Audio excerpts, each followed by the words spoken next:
Welcome to NewsNale episode 10. Today we're going to be talking about Netflix, TikTok, and the roar of the mouse and the implication of all these things. So moving right along, we are talking about TikTok. TikTok recently announced, or we discovered, has more people spending more hours on TikTok than Facebook and Instagram combined. And now that is big news. And why is that? Because on average, users are spending nearly 26 hours a month on the platform. That's a considerable amount of time. That's almost an hour a day. It's up 8 hours versus even 4 years ago, as you can see by the graph on the right that came from the network.com. 36% of all Americans over the age of 12 are using TikTok. It's a tremendous number of people when you think about it, and a tremendous amount of time. And what are they spending for the content that people are watching? Nothing, zero. And what does that mean for TikTok? They've seen a 200% increase in page views on their ad pages, which translates to $12 billion in ad revenue this year, which is 3 times what they had versus the last year, which is from similar web data. Why is this the case? They have an incredibly addictive algorithm. I'm sure many of you listening have gone onto TikTok. I tried it once, and 45 minutes later, I had no idea what happened. It's an amazing algorithm. It sucks you in and has you watching it. And what's amazing about this is the hour or 2 that you're spending on TikTok, you're not spending it on Apple TV Plus. You're not spending it on Netflix watching one of their programs. You're not watching the Stanley Cup playoffs. This is entertainment, and this is cutting into the entertainment options that are out there. So if we do some quick math here, Netflix has 222 million subscribers, and they're declining. TikTok has 1 billion, and they're growing. Netflix spends about $17 billion on content a year. TikTok, 0. This has to be pretty scary if you're the folks at Netflix and you're starting to think about different concepts and different models for your business to generate revenue. And to add a little insult to injury, to do the little pile on here, Disney Plus will beat Netflix in subscribers by 2024. If you look at the combined Disney properties, which is Disney Plus, Hulu, and ESPN Plus, they're about 205 million subscribers to Netflix, 222 million. And over the course of time, Netflix is losing subscribers. They lost 200,000 last month, as we talked about. They'll probably lose another 2 million in the second quarter. On the other hand, Disney added about 8 million subscriptions and projects to have 230 to 260 million by 2024. And Disney Plus has said they will be profitable somewhere in late 2023. What's that force Netflix to do? First of all, they have to find ways to be profitable.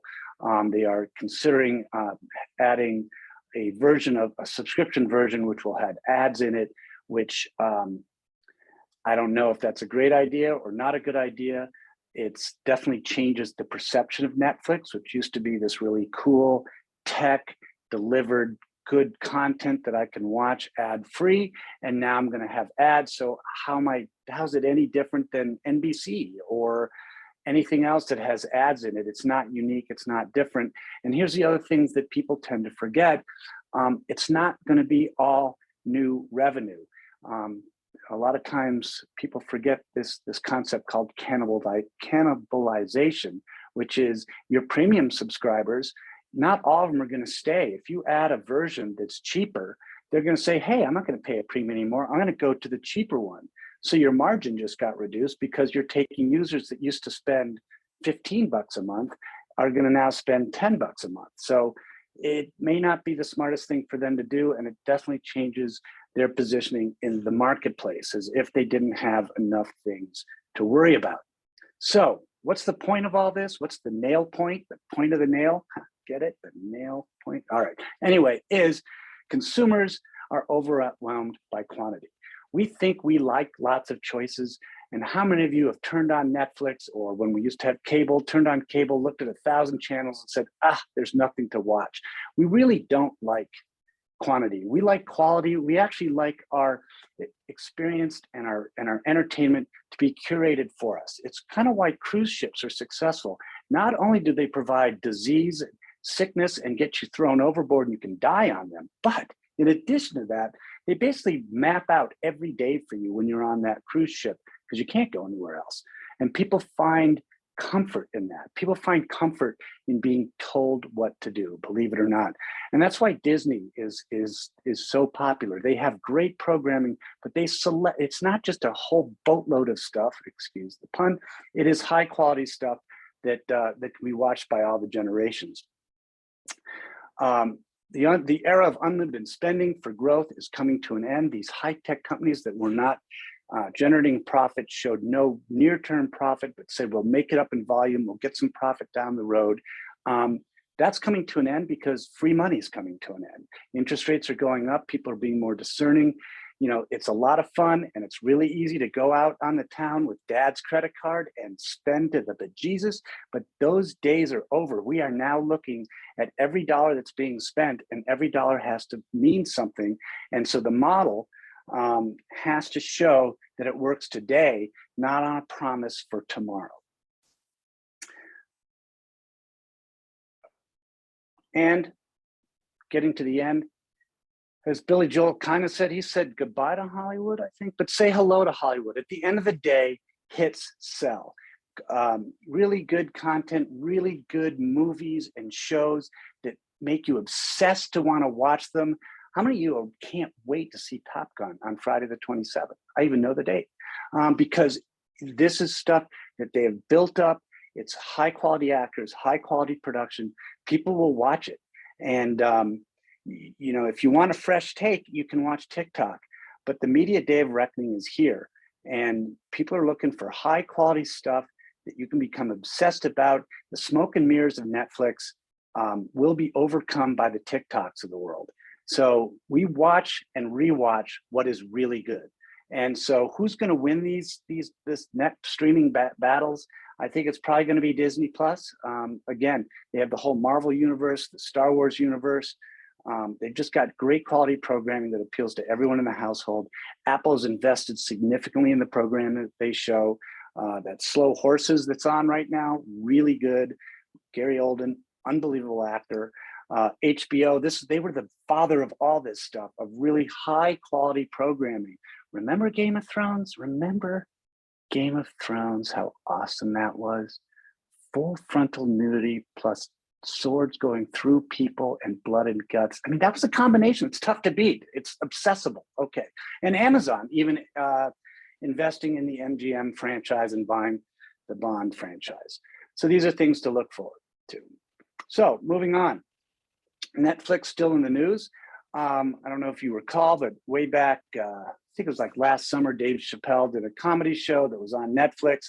He said something offensive to some group of people. And the employees at Netflix staged a protest and said they should pull it down. Netflix, good for them, said, no, we're actually going to keep it on the platform. It's comedy, everybody. It's comedy again. But anyway, they came out with and defined their culture in a document that they reported out to everybody this week. We let viewers decide what's appropriate for them versus having Netflix censor specific artists or voices, even if we find some titles counter to our own personal values. Good for Netflix. They went further to say, if you find it hard to support our content breadth, Netflix may not be the best place for you. This is kind of them saying what Eddie Murphy used to say at the beginning of his concerts when he was funny. He used to be a stand-up comedian. If you're offended by foul language, get the fuck out. And that's what Netflix is saying right now. If you don't like what we're watching, you don't have to stay. No one's chaining you to your desk. Get the fuck out. And this is actually, I think, the beginning of a bigger trend. If you combine it with the tightness of money and forces on businesses to show a profit, the easiest place to cut costs are employees. And you're going to see some more layoffs to come. In fact, we are seeing in the last month here, in the month of April, Layoffs are up 6% in April versus the same period a year ago. This is from an outplacement firm, Challenger Gray. Christmas, it's the first time to have a year-over-year increase in layoffs in a bunch of years. And what this means is you're going to see some more layoffs. Another group of tech and high-tech company executives came to DC last week and reported that the remote work trend will lead to more offshore and jobs, especially in dev and tech. This is from the Wall Street Journal. They were coming to see if our politicians could free up some more visas and help our immigration laws. What I read into this is, hey, if you want to work from home, that's fine. But that home could be 6 blocks away. It could be 6,000 miles away. We don't care. And in fact, most companies, when it comes to dev and tech, probably don't mind going offshore. It's a lot cheaper and the quality is a lot more, and you don't have employees that are whining about what's on your platform. They just get the work done. So I would be very careful of how much you push for working from home, because your job may be replaced by someone whose home happens to be in India. So, work from home may become unemployed from home, and something that we have to take into account, because trust me, more layoffs are coming down the pike. Tech is off because the math is off. We talked about that. They had to start showing a profit today. Even the Uber CEO told the staff of his company that they have to cut down on costs and treat hiring as, quote, a privilege, unquote. We have to make sure our unit economics work before we go big. This is his way of saying we have to show a profit today, instead of saying, once we get lots of people and we get lots of volume, then we'll show profits. So that's why you're seeing a lot of tech companies are having hiring freezes or layoffs. And we're seeing it here in Little Bozeman, Montana.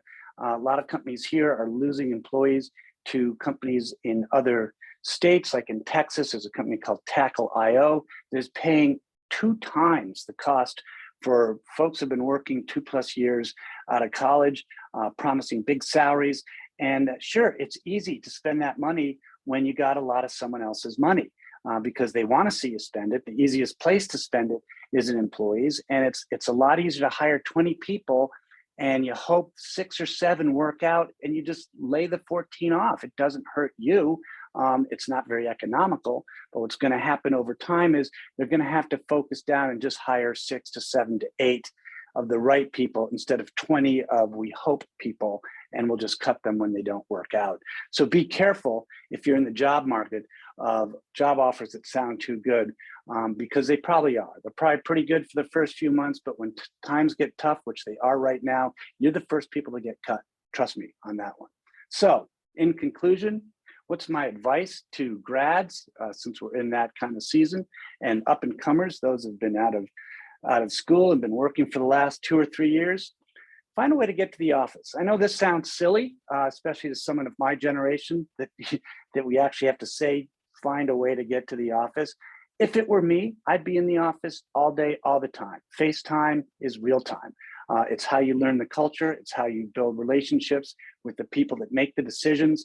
And you know what are you doing at home anyway, right? This is the time in your life where you should be working hard. You should be at the office 10, 11, 12 hours a day. What do you have to come home to? Most of you don't have family. You don't have children. You've got friends you want to meet for drinks. Meet them at 10 o'clock instead of 8 o'clock or 6 o'clock. It's okay.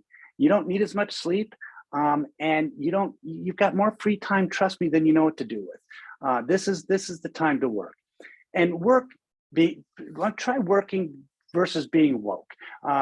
It's nice to be woke in college. You have the freedom to do that. Nobody really cares how woke you are, but at the job, if it's distracting from the job, people just don't want to hear it. People don't need to hear your politics. You don't need to bring it to the office. It's what Netflix is saying. They don't owe you a forum for your politics. They don't owe you a couch and snacks and a job. They just owe you the job.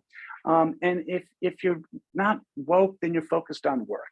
And that's really what they want you there for. And start to distinguish yourselves. And how do you do that? I call it using the 3 C's, which is communication. Really work on your communication. if you can write effectively, if you can communicate in front of people effectively, you will be recognized and move up through the organization quicker than anyone else. And stay tuned, because I will have a module for you that you can work through to become the best communicator, the professional communicator in your company within probably about 2 days, coming down the pike. Have competence. Learn your area of expertise. Make sure people know your area of expertise. Be known for that area of expertise and really hone it and work it well. And finally, show a little bit of control. Control your urges to take a stand. Is this the right cause and the right place and the right time to take your stand? If it is, then go for it. If not, you know what? Choke it down. Talk about it with your friends later, but you might want to keep that out of the office. The other part of competence, I would say, remember, never say I think so in a meeting. Always back up what you're recommending or talking about with some data. Don't bring opinion to a data fight. And for the first 3 to 5 years that you're working, there's always going to be somebody in that meeting that's listening to your recommendation who their I think so will trump your I think so. And then you're just pushed off to the side. So make sure you have the competence, make sure you have the data, the source and the research to back up whatever you're saying. And that's it for this episode of NewsNale. NewsNale is a Nails Ed education media production. Producers Sky Montana and Abigail Soroka. Music by Slade Hudson. Fact checking and story sourcing by Rancher Pete, who you can follow at Rancher Pete MT on Instagram. And that's it for now. And we will talk to you next time.